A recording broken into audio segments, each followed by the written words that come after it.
I always grew up with air conditioning, but when I went to Germany, it was not a common thing. Rain in Germany is real. The toilets in Germany are operated by a button instead of a lever. Trains are a thing in Germany. They're not a big thing in Utah, where I'm from. I got to take a lot of trains, a lot of buses. Took one ICE. That was awesome. Another thing that's super impressive about Germans is their scheduling prowess. Every family that we met with when I was in Germany had like a whole planner, and they like knew where everyone was going to be, and everything was scheduled in. And so that was super convenient, because then you'd be like, hey, are you available at this time? And they're like, oh, let me check my planner.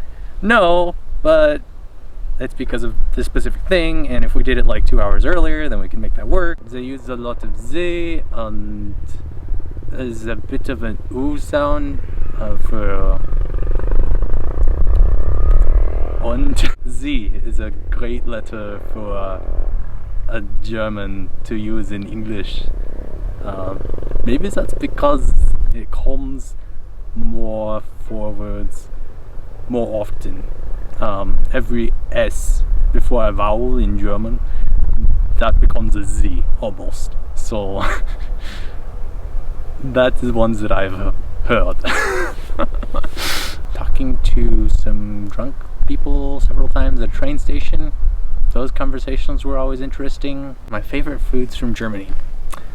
Probably top of that list is Döner, just because it's so classic German.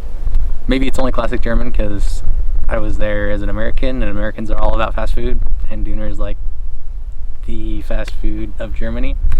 But I really appreciated it. That's super good. Spätzle is good. Knödeln is good.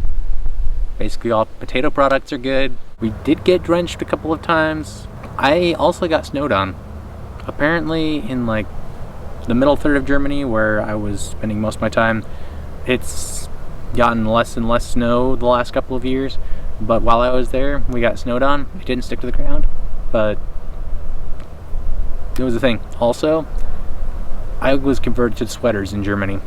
It gets cold and it's humid, but like classic weaving, like the kinds you find at the Christmas markets, those woven sweaters, quality right there. So if you're in Germany and it's cold, invest yourself a sweater, or invest in a sweater for yourself. That's the right way to say that.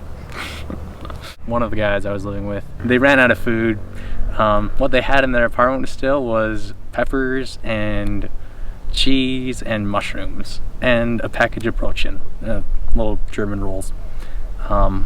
And they're like, we need to make food. So they just threw it all on a frying pan, except for the Brötchen. They baked those like proper, decent, civilized humans.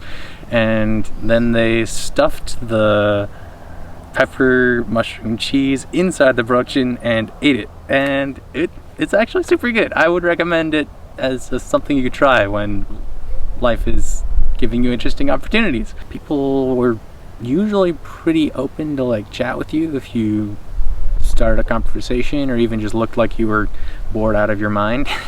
Sometimes people would come up and be like, hey, what's up? And that was cool. It didn't happen a whole lot, but a couple of times it did. Had some good conversations that way. To my friends who are in Germany, I'd say it's not the end of the world. I know COVID sucks, but keep pulling through and things will calm down again. And thanks for letting me come and join you in Germany for a couple of years and being welcoming.